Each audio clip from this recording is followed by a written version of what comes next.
Come, O Holy Spirit, fill the hearts of your faithful and kindle in them the fire of your love. Send forth your Spirit, and they shall be created, and you shall renew the face of the earth.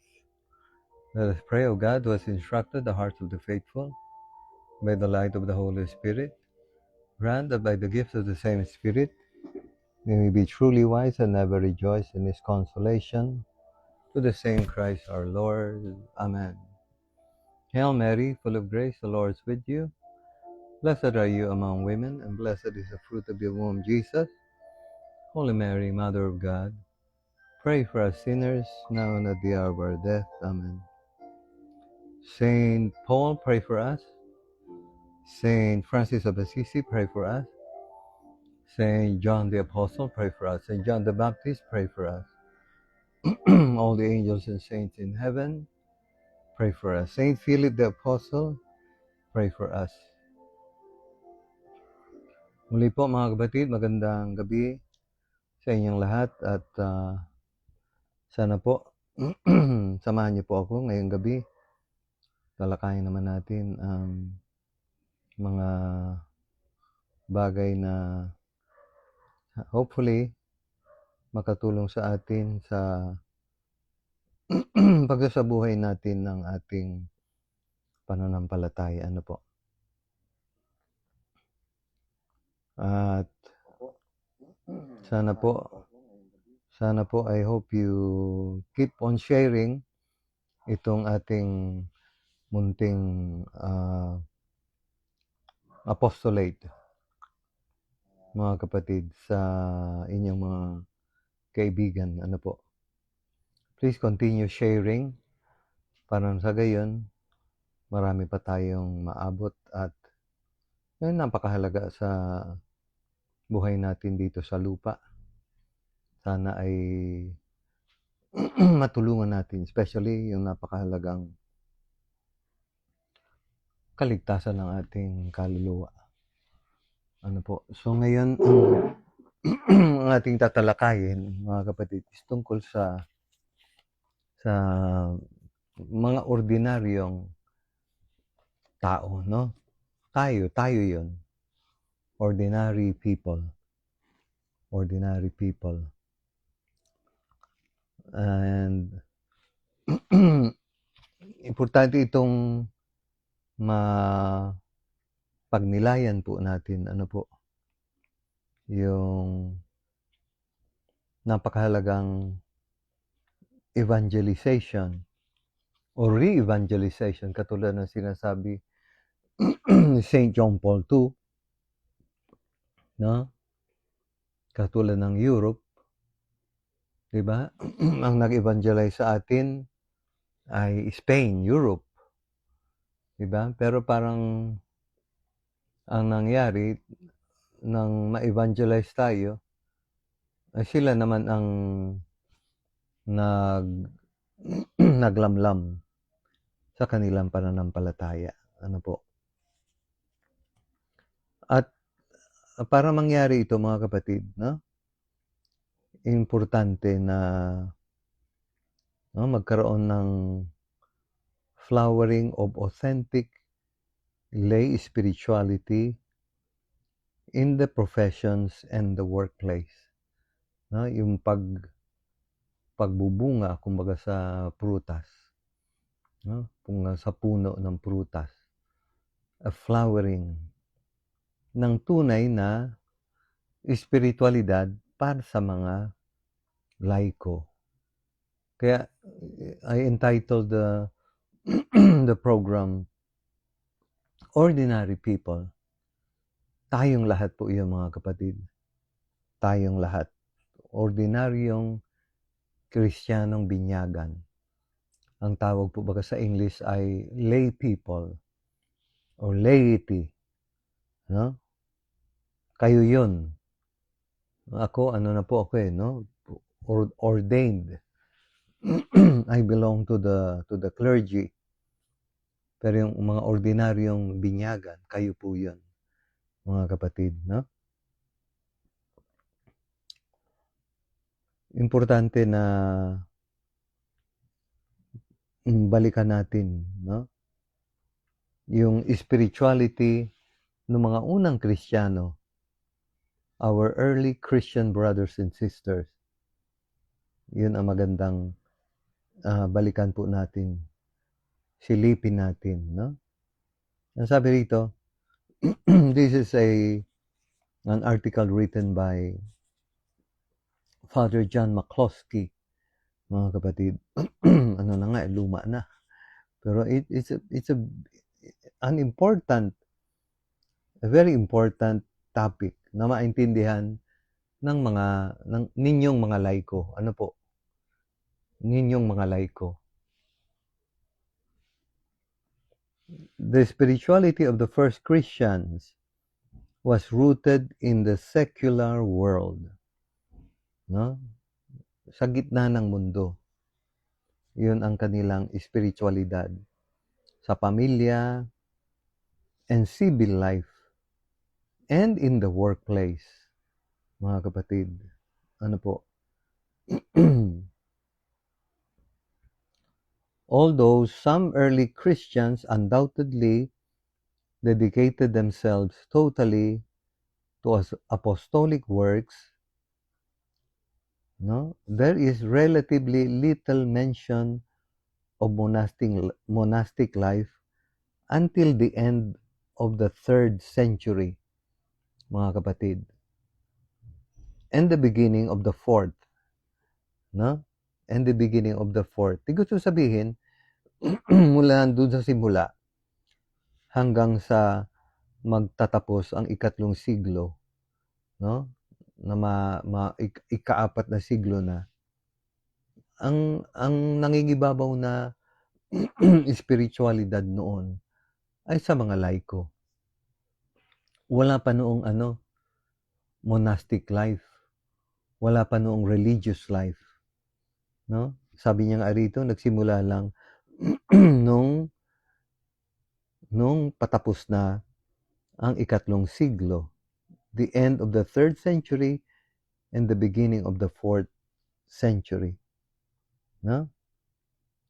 Ironically, the fleeing from the world by tens of thousands to the deserts of Egypt came at precisely the time when Christianity was about to receive religious toleration through the Edict of Milan, mga kapatid. And with time, their moral life was to be incorporated into the law of the Roman Empire. Ano po? Yan.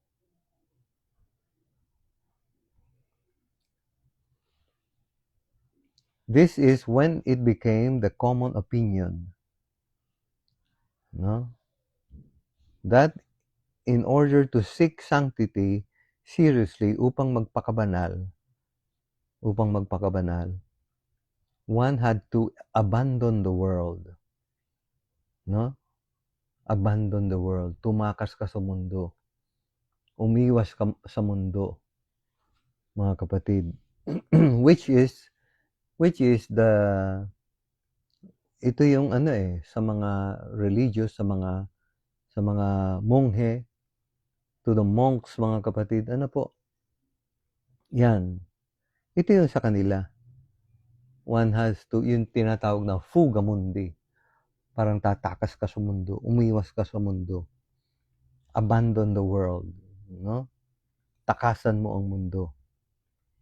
And the best the laity could aspire to was a second-class sanctity due to the distractions of commerce, family, and social life. Mga kapatid, ano po? Yan. Kaya, parang nagkaroon ng ibang tingin, no? Ang mga laiko katulad ninyo, ang the best na ma-accomplish nila ay yung second class sanctity, no? Dahil nga sa, 'di ba? Katulad ninyo, 'Di ba? Ang dami ninyong inaasikaso, ang inyong trabaho, tapos ang inyong pamilya, lalo na kapag ikaw ay may maliit na sanggol, kapapanganak mo lang, ano po, 'yun. Kung may negosyo ka, tapos yung social life. Halimbawa pulitiko ka, 'di ba? Barangay captain ka, 'no? Manager, CEO, oh, 'no? However, listen to a description of Christian life in the 2nd century prior to the emergence of monasticism. Kasi Justin Martyr ito, mga kapatid, kung hindi ako nagkakamali. Yung kanyang epistle, yung kanyang sulat kay Dionysius, no? Epistle to Dionysius, no? Anong sabi doon? Christians are indistinguishable from other men, no? Whether by nationality, language, or customs. No? Walang kaibahan. Walang kaibahan. Yung mga Kristiyano sa karaniwang tao noong panahon. No? They do not inhabit separate cities of their own. Wala naman silang hiwalay na mga bayan or speak a strange dialect. Iba ang kanilang lengguwahe. Or follow some outlandish way of life. No? Their teaching is not based upon reveries inspired by the curiosity of men. Unlike some other people, they champion no purely human doctrine.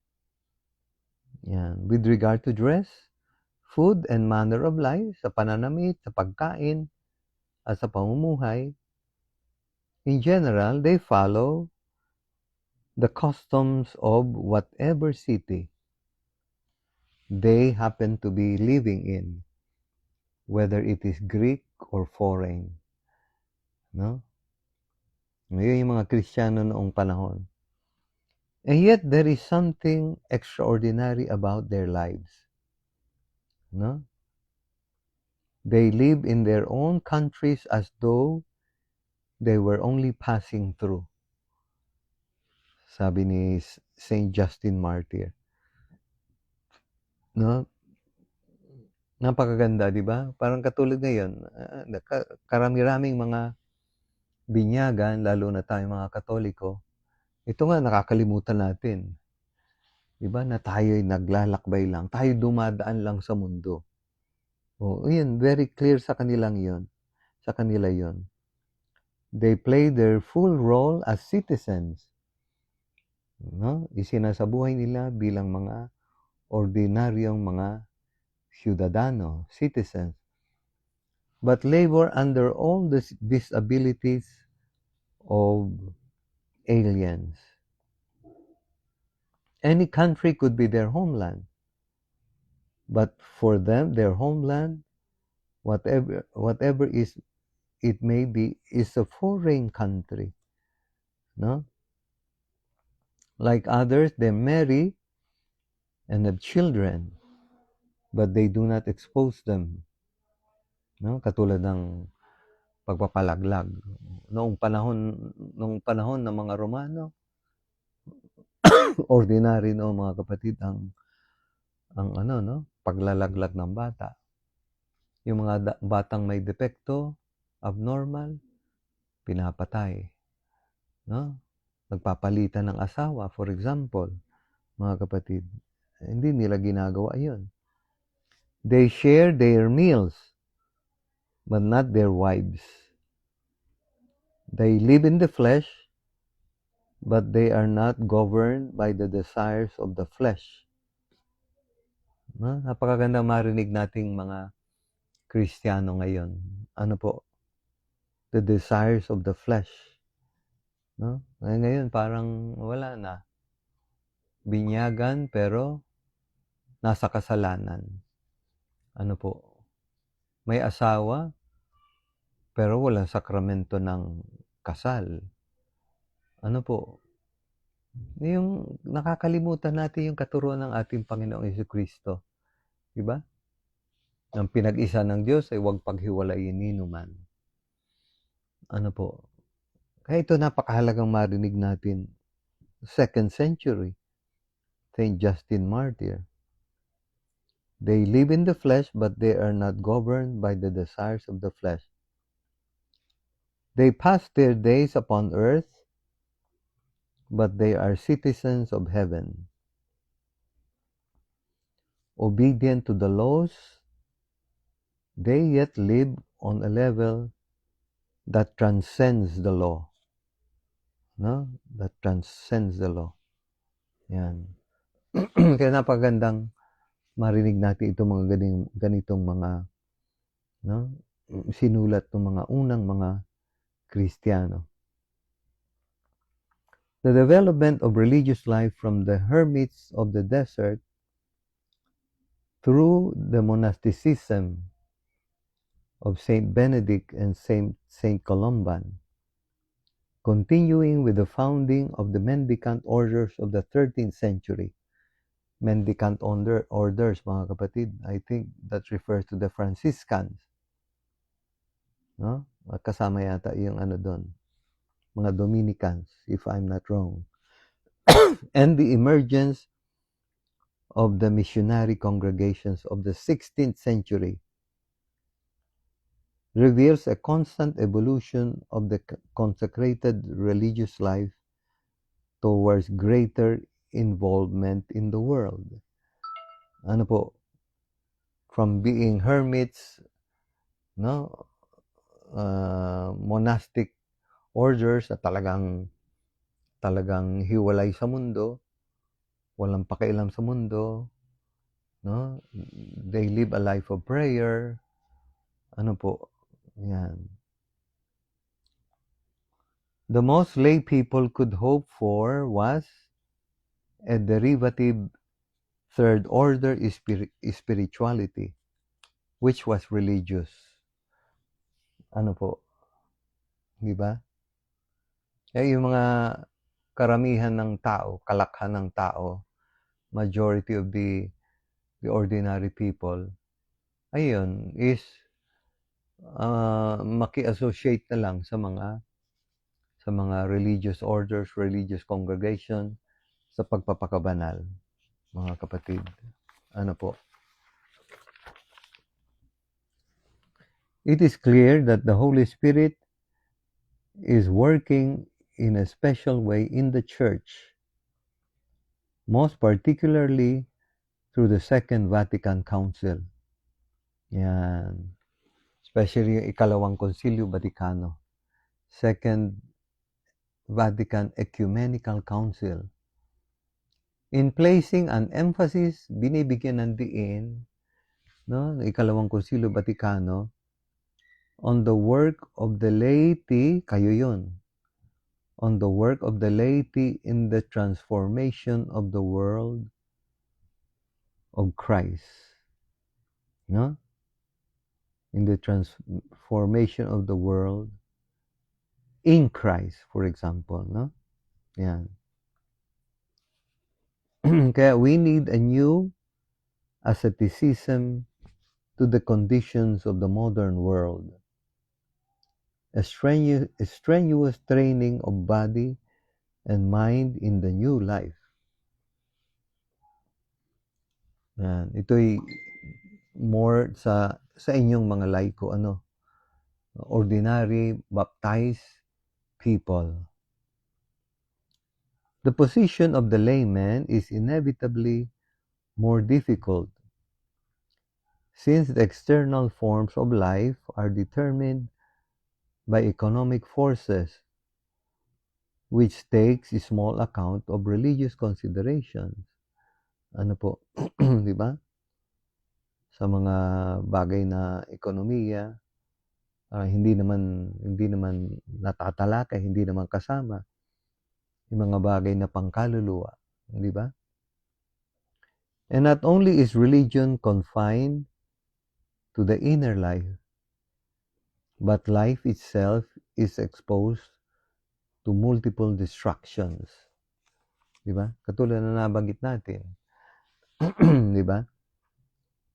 Katulad ng estudyante nag-aaral, kayong mga nagtatrabaho, mga negosyante. Sinabi na natin kanina, ano po? It called for a heroic effort like that which converted the Roman Empire. No? Yan. Kaya lumalabas yung, ando doon yung, the need produces the man, the need produces the man, and that the coming age of the church will see a new outpouring of spiritual energy manifested in the Christian life. No? The saint, like every other great man, is the organ of a social progress. The saint. Yung tawag, di ba, sa Second Vatican Council, mga kapatid, di ba, binigyan din doon yung pangkalahatang tawag sa kabanalan. No? Na, yun ang pinagsisigawan ni Saint Josemaria Escriva mula pa noong itatag niya ang Opus Dei, 1928, mga kapatid. 1928, hindi rin noon mga kapatid, hindi rin noon uso yung, no? Kasi because yung panahong iyon, ganun pa rin yung pananaw ng mga tao, kahit ng simbahan, ng mga pari, na kung nais mong magpakabanal, ay magpari ka or magmadre ka, no? Enter the religious life, mga kapatid. Yan. Kaya itong pagbabagong ito, di ba, which was taken up by the Second Vatican Council, ay mahalaga, no? The saint, like every other great man, is the organ of a social purpose. Kaya yung kahalagahan ng pagpapakabanal, tayong lahat, lalo na ngayong panahon, mga kapatid, mas grabe, mas matindi ang panawagan sa lahat ng mga laiko, mga kapatid. Kaya nga napakahalaga na maunawaan natin ito, no? Ng ordinaryong binyagan, right there where God has placed you, now you are called to evangelize, mga kapatid, sa pamamagitan ng maayos na trabaho. Especially yung turo ni Saint Josemaria Escriva, when you sanctify your work, no? Napakahalaga, lalo na ngayon sa nangyayari sa ating bansa, di ba? Di ba, nakakalungkot yung mga politiko, di ba? Kung sana alam nila itong katuruan ito, to bring about progress and a social change. Kung itong mga congressmen na itong mga mayor, itong mga senador, hindi ba? Kung sana malinaw ito sa kanilang isip, dahil buhay ang kanilang pananampalataya. Di ba? Katulad yung nabasa natin kanina. Di ba? Malinaw sa kanilang isipan. Hindi yung ang nananaig ay yung tawag ng masamang pita ng laman. Di ba? O yung hilig ay napupunta sa attraction ng pera. Di ba? Itong nangyayari ngayon, grabing napakasamang matagal, mas lumala nung nakaraang administration yata yon. Ano po, na napabayaan, walang nakakasuhan, di ba? Pinalulusot, pinalalabas, pinalalaya, Hindi ba? Kaya nagtuloy yun. Nagpatuloy hanggang sa present administration, mga kapatid. Kaya ito yung sana maintindihan natin, mga kapatid, at sa pamamagitan nyo na nakikinig, di ba, na maipahayag ninyo sa mga kapatid natin. Especially kapag sinasabuhay mo ang pananampalataya. Di ba? Katulad ngayon, nasa panahon tayo ng Kapaskuhan. Di ba? Sana marami sa atin dumaan sa pagbabago. Di ba? Nasuri natin ang ating sarili sa ating relasyon sa ating Panginoong Jesucristo. Di ba? Nakita na natin yung mga pagkukulang natin. Di ba? Something very personal. Hindi yung pag-aadbyento, pagsimbang gabi, ang nakikita na lang natin yung panglabas. Di ba? Kaya dumadaan ang Kapaskuhan, New Year, walang epekto sa atin, no? Kaya yun, importante. The saint is the organ of social purpose, and the success of his mission depends on the reserves of faith and spiritual will that have been accumulated by the anonymous activity of ordinary, imperfect men and women, each of whom has made an individual contribution, however minute it may be, to a new order of Christian life. Di ba? Especially kasama ang mga barangay, di ba? Di ba? Kabataang barangay. Lahat ng yan. Di ba? Ang mga mag-asawa. Di ba? Lalo na yung mga mag-asawa bilang mga, di ba, buhay ang pananam. Kaya nga, kayo po ang kayo ang susi, no? Sa ginagalawan ninyong lugar, sa inyong purok. Kung bawat mag-asawa, di ba, ay merong nauunawaan niya ang pananampalataya, sinasabuhay niya, at nakikita sa kanyang pagsasabuhay bilang isang mabuting ama, ina, di ba? Na nakikita sa kanyang trabaho, di ba? He sanctifies his work. Pinababanal niya yung kanyang trabaho. It's a spiritual offering to God. Katulad ng si Mrs., yun ang offering niya sa Panginoon. Pag-aruga sa kanyang anak, sa kanyang mga anak,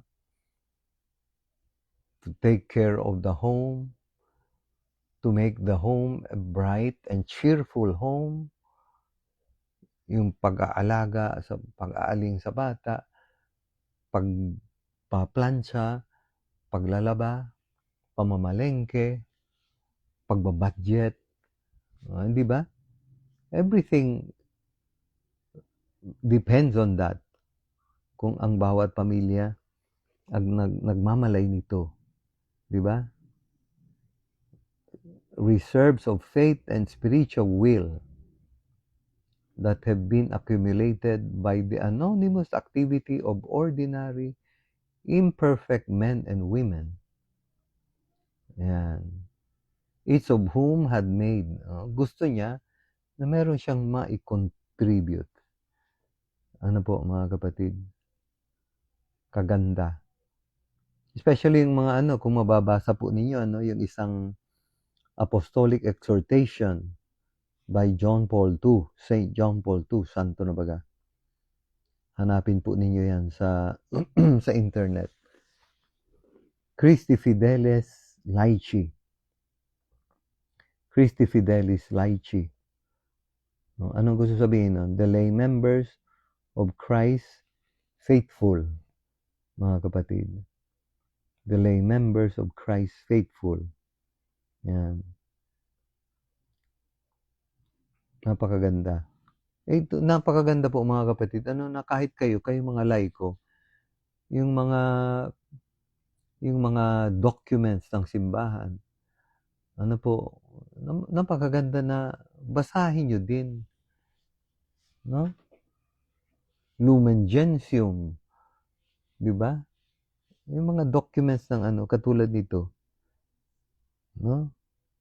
Yung isa pang post-conciliar document, Familiaris Consortio, mga kapatid. Si Heidi Orak, naalala ko, na pumupunta yun sa kilala nitong mga Sereno family. Pumupunta siya doon. Siya ba nakausap ko ba? Parang Low power. Please charge. parang nakausap ko po. Ayun. Nakakatuwa. She read. She was reading the documents of the church. Katulad nun. No? One of the late Senator Heidi Yorak, mga kapatid. Yun ang kailangan natin sa gobyerno. Yung alam niya yung mga katuruan ng ating pananampalataya, mga kapatid. Po? Ayan ang gusto kong So the second part, probably I'll do it sa next Saturday, mga kapatid, no? Ayan. Sana at least nakatulong, naintindihan ninyo yun, na hindi lang kayo, sasabihin mong, lang naman ako. I am an ordinary lay person. I am not important. That is not right, mga kapatid. Ayon sa ating mga binasa. Po? So,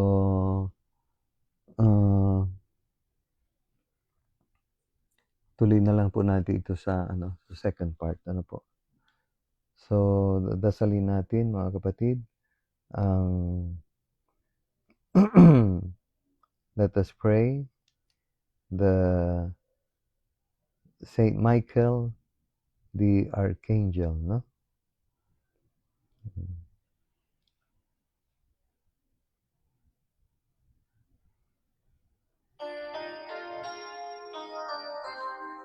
O San Miguel Arcangel, pag-adya mo kami sa labanan, maging tagapagtanggol kanuhan namin sa kasamaan at bitag ng Diablo. Pakumbaba nating ideyang dalangin o prinsipe ng langit, sa kapangyarihan ng Ama, nabigkisin mo sa impyerno si Satanas, kasama ng iba pang masasamang espiritu, na nagkakalat ng lagim dito sa mundo. Angel of God, my guardian dear, to whom His love commits me here, ever this day be at my side, to light and guard, to rule and guide. Amen. Saint John Marie Vianney, pray for us. Saint Padre Pio, pray for us.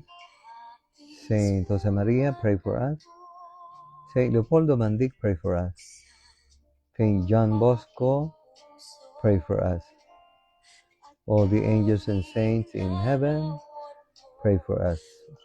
Maraming salamat po, especially dyan sa tulong ng ating Power Radio, kay Ate Rose Marie San Ramon, kay Dong, kay Sir Roy San Ramon. And congratulations sa kanilang anak na si April na nag-asawa na po. Po. Thank you very much at maraming salamat sa inyong pakikinig. Bye-bye po and Happy New Year sa inyong lahat.